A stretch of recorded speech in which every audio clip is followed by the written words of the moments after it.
Azamgarh seat से अखिलेश यादव ने की तौबा। 2024 में यहां से लड़ने का प्लान। उपचुनाव में हुई थी हार। यूपी में गुंडों की शामत। 4 शहरों में एसटीएफ का अपना office.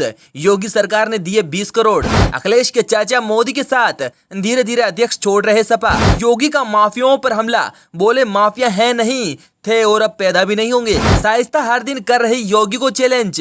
Catch me if you can, नाम तो सुना ही होगा। अखिलेश पर योगी का हमला। जान बचाकर भाग रहे माफिया।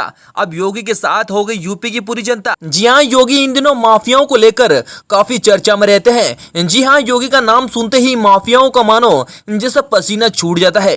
यह देखकर यूपी की जनता काफी खुश नजर आ रही है। इसी के चलते अखिलेश यादव ने बीजेपी सरकार पर तंज कसते हुए सीधे सीधे शब्दों में योगी और पीएम को खुला चैलेंज दे दिया। उन्होंने कहा, दुखी जनता को और दुखी करने में कोई फायदा नहीं। यूपी में अभी तक कोई ऐसा काम नहीं हुआ जिससे यूपी की जनता चैन से सो सके।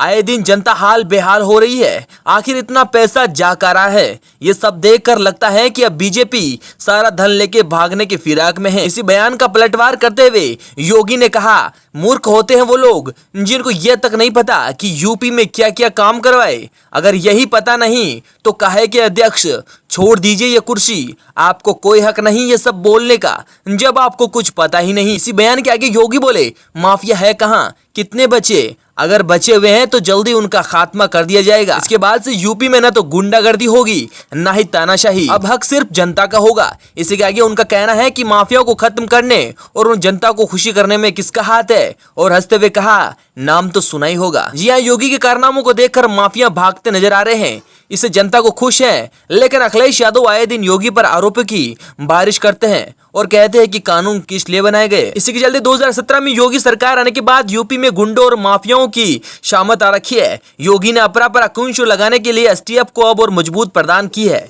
मुख्यमंत्री योगी आदित्यनाथ की जीरो टॉलरेंस नीति पर काम कर रही यूपी एसटीएफ जल्दी नए कलवेर और नई ताकत के साथ दिखेगी। जी हाँ, मुख्यमंत्री ने यूपी एसटीएफ की आगरा, गोरखपुर, प्रयागराज, बरेली यूनिट के खुद के भवन के लिए जमीन और उसके निर्माण के कार्य के लिए सोमवार को भारी भरकम बजट को हरी झंडी दे दी है। वहीं नोएडा यूनिट के विस्तार को आगे बढ़ाते हुए ट्रांजिट हॉस्टल के लिए लाखों रुपए जारी कर दिए गए हैं। शासन ने सभी यूनिट के लिए कुल 20 करोड़ रुपए मंजूर किए। दरअसल लोकसभा चुनाव में अब बेमुश्किल 1 साल ही वक्त बचा है। इसी बीच चर्चाएं तेज है कि समाजवादी पार्टी के नेता अखिलेश यादव कन्नौज से ही चुनाव लड़ सकते हैं। इसी सीट से उन्होंने अपने चुनावी कैरियर की शुरुआत की थी। अब एक बार फिर से वही कन्नौज से मैदान में उतर सकते हैं, जहां से उनकी पत्नी डिंपल यादव भी सांसद रही है। हालांकि 2019 में भाजपा के सुपुत्र पाठक यहां से जीते थे।